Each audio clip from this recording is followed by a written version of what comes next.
11 अगस्त 2023 बीएडधारी सहायक शिक्षकों के लिए वह काला दिन था जिसके बाद से अब जो सहायक शिक्षक हैं बीएडधारी वो संघर्ष कर रहे हैं अपने नौकरी को बचाने के लिए। उनकी नौकरी पर संकट मंडरा रहा है। दरअसल सुप्रीम कोर्ट के आदेश के बाद से ही ये बीएडधारी सहायक शिक्षकों को बाहर का रास्ता दिखाने की तैयारी में है। अब जो सहायक शिक्षक हैं वो अपनी नौकरी बचाने के लिए लड़ाई लड़ रहे हैं और ये भी कह रहे हैं कि सरकार पर उन्हें पूरा भरोसा है कि सरकार उनके लिए कुछ न कुछ पहल जरूर करेगी। नमस्कार, मैं हूं संतोष कश्यप और आप देख रहे हैं जोहार इंडिया डिजिटल। यदि आप भी जोहार इंडिया डिजिटल में नए हैं तो चैनल को सब्सक्राइब कर लीजिए, लाइक कर लीजिए और इस वीडियो को अधिक से अधिक शेयर कीजिएगा, जिससे जो सहायक शिक्षक हैं जो उनकी मांगे हैं वो सरकार तक पहुंच सके। दरअसल 2900 से भी अधिक बीएडधारी सहायक शिक्षक इन दिनों अपनी नौकरी बचाने को लेकर संघर्ष कर रहे हैं। सुप्रीम कोर्ट के एक आदेश के बाद से ही यह शिक्षकों की नौकरी पर संकट मंडराने लगा है और इन्हें उम्मीद है कि छत्तीसगढ़ सरकार इनके पक्ष में कुछ सहानुभूति दिखाते हुए फैसला लेगी।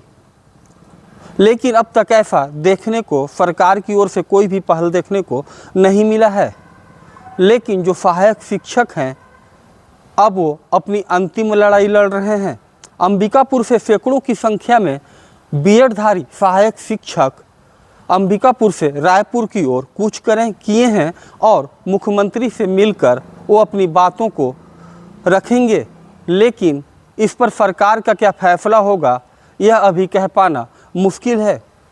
आपने सुना ही होगा कि सरगुजा में इन दिनों हाड़ कपकपा देने वाली ठंड पड़ रही है और इस ठंड में जो सहायक शिक्षक बीएडधारी हैं वो पैदल अंबिकापुर से रायपुर की ओर निकल गए हैं। संघर्ष सहायक शिक्षक कर रहे हैं, लेकिन इस संघर्ष का उन्हें कितना फ़ायदा मिलेगा यह कह पाना थोड़ा मुश्किल है। लेकिन आप खुद जो बीएडधारी सहायक शिक्षक हैं उनकी जुबानी सुनिए कि आखिर वो क्या कह रहे हैं। मेरा नाम अर्चना गुप्ता है। मैं एक बीएड असिस्टेंट टीचर हूँ। मुझे गर्व था कि मैं एक शिक्षिका हूँ और हमने स्कूल में बच्चों को सरकार के प्रति, न्यायपालिका के प्रति, राजपत्र के प्रति आस्था और विश्वास करना सिखाया है। लेकिन मैं न्याय व्यवस्था के बारे में जितना जानती हूँ कि भले हमारे देश में 100 दोषी छूट जाए लेकिन किसी एक निर्दोष को सज़ा नहीं होनी चाहिए। लेकिन यहाँ पर हम 3000 निर्दोष सहायक शिक्षकों के साथ अन्याय हो रहा है। यदि हमारी नौकरी जाती हो तो कहीं ना कहीं सरकार के प्रति, न्यायपालिका के प्रति, राजपत्र के प्रति हमारी आस्था डगमगाएगी। लेकिन इसके बावजूद हमें सरकार पर पूरा भरोसा है कि वो हमारी नौकरी ज़रूर सुरक्षित करेगी और यही गुहार है सरकार से कि हमारी नौकरी को सुरक्षित करे। आज कहाँ से कहाँ तक रैली निकाले आपने? जी, आज हम लोग अंबिकापुर से लेके रायपुर तक की पदयात्रा का योजना है। मैं अनुराग कुजूर, सहायक शिक्षक 2023 में बीएडधारी हूँ और मैं अपनी समस्याओं से अवगत करवाना चाहता हूँ सरकार को। मैं एक अनुसूचित जनजाति का कैंडिडेट हूँ और सबसे ज़्यादा वैकेंसी हमारे लिए थी। आप लोगों को बताना चाहूँगा कि सबसे ज़्यादा ट्राइबल वैकेंसी 71% एससी और एसटी के लिए रिजर्व थी, जो कि एक ट्राइबल वैकेंसी और ट्राइबल्स की जब अपलिफ्टमेंट की बात होती है तो यहाँ पर रोज़गार दिया जाता है, ना कि उनसे छीना जाता है। और ये विगत बस्तर और सरगुजा संभाग में लगभग हमारे 3000 शिक्षक जो बीएडधारी हैं यहाँ पर काम कर रहे हैं। जब लोगों की बात उठाने की बात आती है तो गिराने की बात कहाँ से आ जाती है। हमने इस गजट को देख के यहाँ पर भरोसा किया है, ना कि हम लोग किसी गैर तरीके या गलत तरीके से हमने यहाँ भर्ती में लिया। मैं उन सभी की आदिवासियों की आवाज़ को उठाना चाहता हूं और हमारे माननीय मुख्यमंत्री और जो शिक्षा मंत्री है शायद से उनसे निवेदन करना चाहता हूं कि हमारे राइट्स को हनन मत करें, हमारे साथ में अन्याय मत करें। हम इन्हीं मंशा के साथ में उन्होंने को इस सरकार में चुना है और ये जो हमारी समस्या है उनको अवगत करना हमारा जो आज मोटिव है कि इस रैली के माध्यम से कि हमको शिक्षा सचिव के माध्यम से हमारी डेलीगेशन को मिलवाए, हमारी समस्याओं को अवगत करवाए और हमें पूर्ण आश्वासन दे कि हम जिस भर्ती पे हैं हमको यथावत बनी रहनी चाहिए। मेरा नाम आशा राठिया है। मैं बतौली ब्लॉक में पदस्थ हूँ।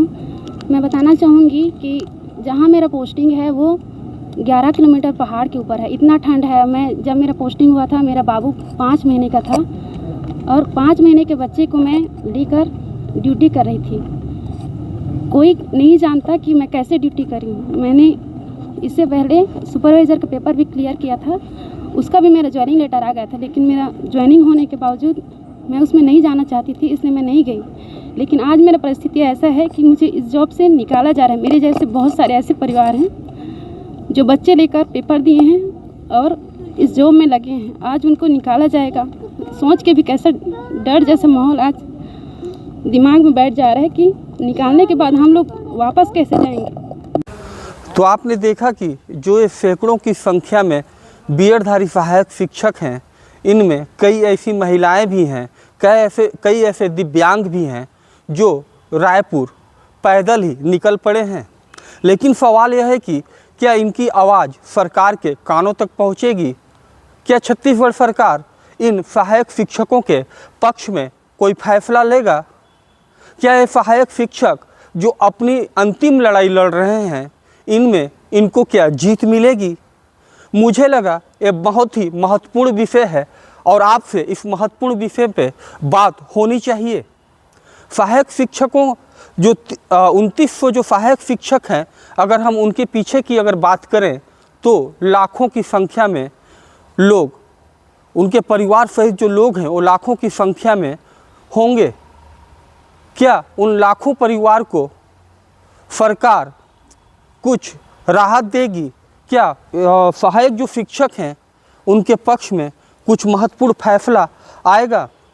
क्योंकि सहायक शिक्षक यदि 1 जनवरी तक अगर उन्हें किसी प्रकार का आश्वासन नहीं मिलता है तो उन्हें अपनी नौकरी गंवानी पड़ेगी।